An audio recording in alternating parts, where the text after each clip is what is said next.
Well, hello everybody. How are you? It's been a while since I've actually come on and said hello and had a little chit chat. It has been quite an illness week, unfortunately. I woke up last Sunday. Well, I actually wasn't feeling well Saturday night. I started getting a little bit nauseous and I couldn't eat anything on Saturday. Sunday morning, when I woke up to go to work, I was miserable. There was no way I could go. I had such a horrible, nauseous stomach and a migraine, and I felt awful. And I felt that way for about Sunday, Monday, Tuesday, Wednesday, about 5 days. So it has been going around from what I've heard on Facebook amongst my coworkers and friends here in town. And I guess when there's something going around, Gloria always gets it. I am 64 and I tend to get things and but I'm much much better now, thank goodness. Today was a great day. Oh my gosh, talk about spending time with your favorite people. This morning I took my cousin up here to go get her car. She had to bring her car into the shop because her power steering fluid was not staying in the car, and she had to have it looked at. So I went to pick her up, I guess at about 1:30, 2 o'clock, and we went to get her car. The same guy who sold me the Volvo is the person she went to, and he'll be my mechanic from now on too. And the funniest thing was that he found a huge mouse nest in her car. Oh my God. Is that something? Oh, wow. I mean, thank goodness it wasn't anything really expensive, right, for her. So I was just flabbergasted. He came out with this box with this huge mouse nest in there. And I guess it was on top of her air filter. And it didn't cost her a whole lot. She will have to get that leak fixed eventually, but it's going to be a big job. So yeah, apparently you've got to take out the chassis of the car, the engine or something to get to the particular part that's leaking. So I guess eventually she'll get that fixed. Volvos are very good cars. What I didn't know, you know what she told me?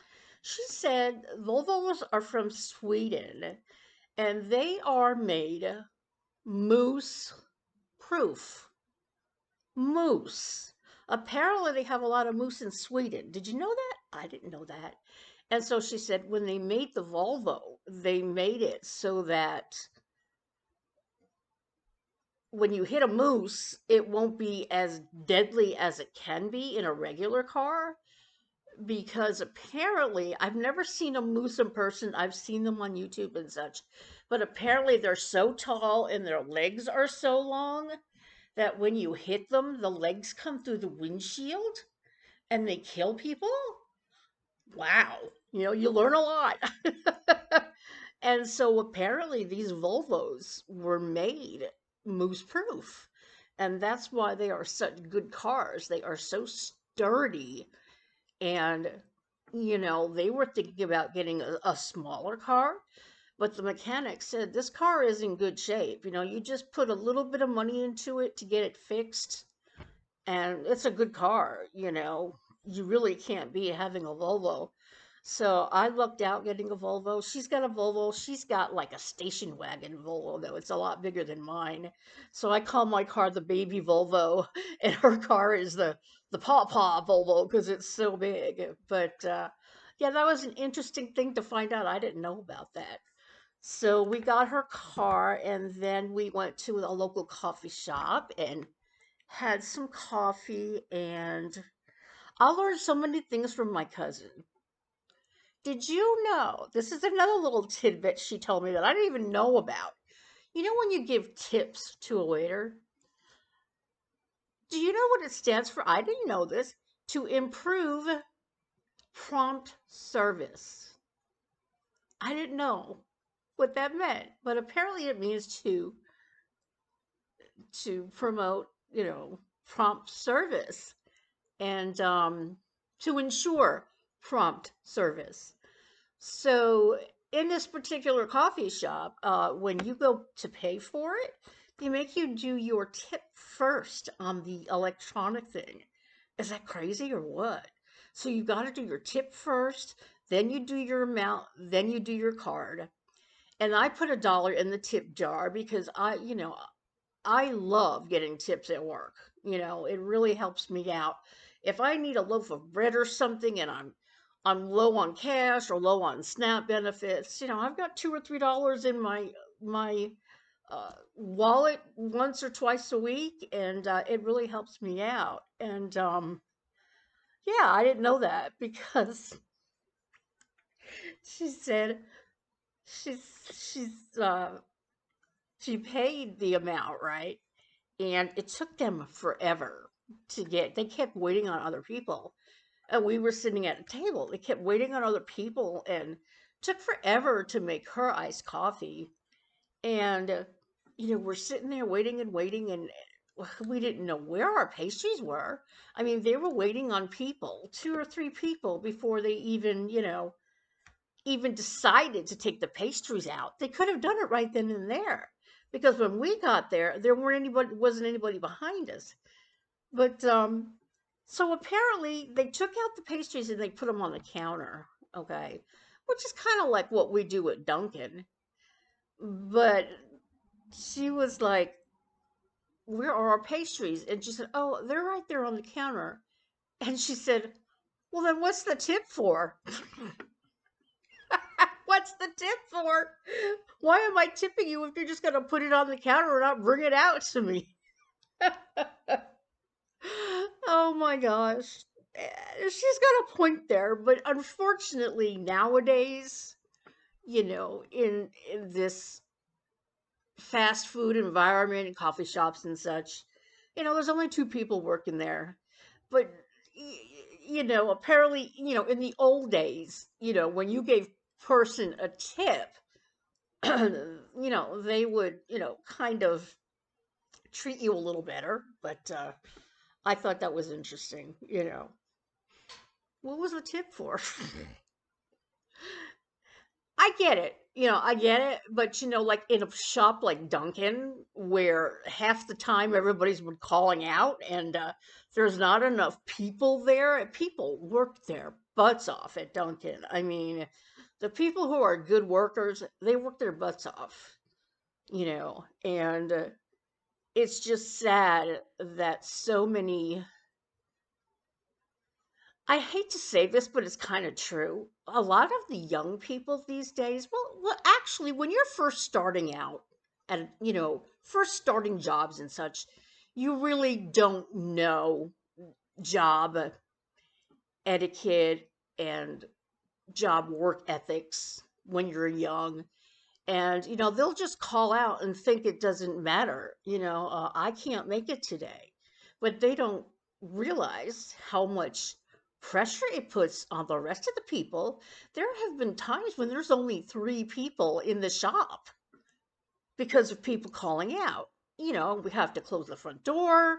We have to, just put a note on the door that the lobby's not open because we don't have enough people.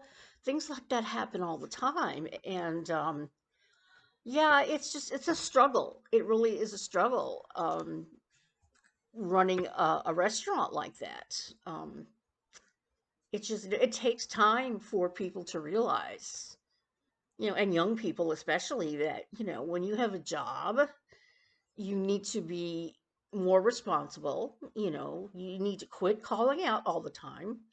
And hopefully, eventually, they lose their job and they realize you can't do that because you won't keep a job if you're calling out all the time, right? I know that. I've had my years of it. Me, I've had health problems my entire life, and I've always had issues with health and calling out, and it's hard, you know. It's hard when you've got health problems. And that's why now that I'm 64 and dealing with arthritis in my back and my knees, and I can only work 1 day now. I wish I could work more, but I can't.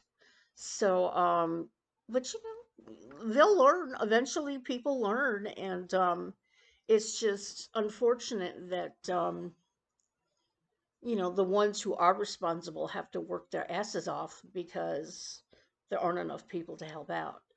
So anyway, that was my early afternoon I spent with my cousin who lives up here. And then my other cousin who came up from New York, he was here all week. And I knew he was here, but I try not to bother him, because I never know what he's doing. But he finally called me last night. And last night I wasn't feeling good. I just didn't feel like talking because I still had the remnants of this migraine that I had for days. And so today he called me and I felt so much better. And when he called me, I was out taking a ride actually. After I took my why do I say husband so much? After I took my cousin home, I decided to take a ride up this country road that I've never been on before. And it's Elmore Mountain Road, and it's right here in town in Stowe. And beautiful, beautiful ride. I am charging up my phone. I did take some videos, so I'll probably put those up later. But it was just beautiful. And the funny thing about Vermont is that you would think with all this countryside that you would see wildlife. I saw more wildlife in the middle of Nashville than I have in Vermont, which is so odd, you know? I mean, I had to drive all the way up to the mountain to see my first hawk since moving to Vermont, and I've been here since 2018. In Tennessee, there's red-tailed hawks everywhere, all kinds of hawks everywhere. You're going down the highway and you see them in the trees. And that was the first time this hawk came over my car and landed right in the tree. And it makes me wonder, my husband was a bird of prey fanatic. He loved hawks, eagles, any kind of bird of prey. And then, of course, it rubbed off onto me. And I wonder if that was him saying hello. Because, I've gotten that feeling before. Right after he passed, I was going into Cato, my favorite clothing store ever. All of my clothes are from Cato. And this lone bald eagle just came soaring in the sky, and he was looking down at me, and I just knew it was Dave, you know. So that was a beautiful ride, and then my special ring came through, and I knew it was my cousin, and I picked it up and I said hi, and went over and spent the afternoon with him, and he was looking really tired and worn out. He was going to go home today, but I convinced him to stay. I said, just stay the night and go home tomorrow when you feel better. And I talked him into getting some pizza from one of our favorite pizza places up here. And we had a nice night. So it was really a nice day for me today. I really enjoyed that. I don't get out very much. I get in this house and I just get into a rut. And, I spent all day in bed watching YouTube, sleeping, watching YouTube. And it was nice to get out and just enjoy. It was a beautiful day. Windy but beautiful, and this coming week is going to be gorgeous. It's going to be in the 60s and 70s. Yay! I'm so ready for the 60s and 70s, and so happy for the last 6 months of snow to be gone. So happy. So yeah, it was a great, great day. Today I totally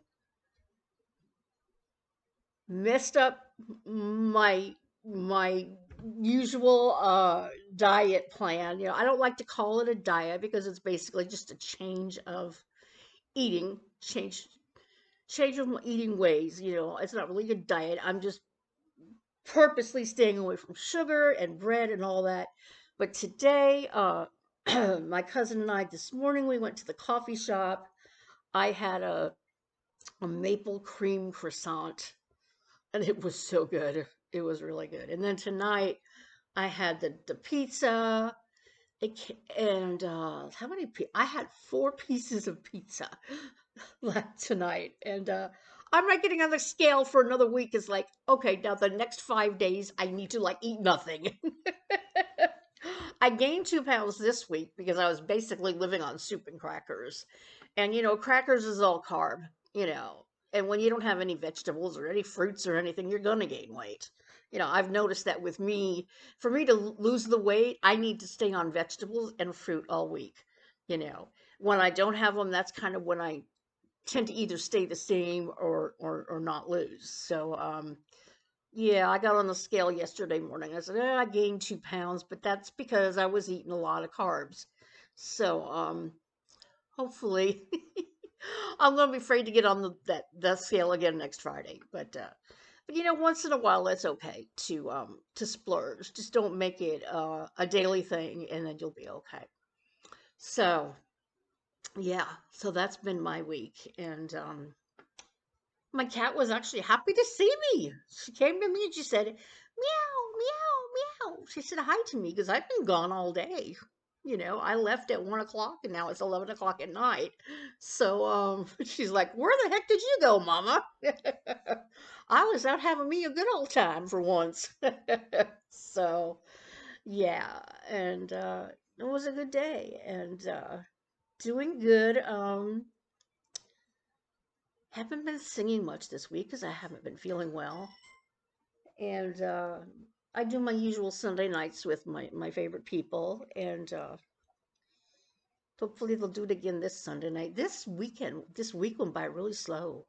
It really did. It's Friday. I'm so glad that I have one more day before I have to go back to work. So, so that's been my week. I hope everybody had a good week. I hope your weather is improving and it's springtime and it feels so good. It's very chilly tonight, though. It's like 44 degrees, really, really cold. So I got in my car. Thankfully, my cousin's farmhouse, as it turns out, as it worked out, he's only 2 houses down from where I got this apartment. So it's just everything just fell into place, when I moved up here. It was just meant to be because this apartment was available. His farmhouse is too far, 2 houses away. I mean, it's just been a real miracle, that I found my family and I'm up here and I'm just feeling really good. So, everybody take care. I hope you have a great weekend. And my eyeshadow is still kind of there. I mean, it's been on since 1 o'clock this afternoon. This is my Juvia's Place Mint eyeshadow palette. This one has kind of faded away. This one is still here, but I mean, it's lasted pretty long. I did put on some eyeliner, and that's pretty well gone. But I've noticed I don't like eyeliner on my eyes. I think it just makes them look smaller than they are. So now that it has kind of, faded away, I think I like my eyes better without it. So, yeah. Everybody have a great weekend, and I will see you next time. Bye.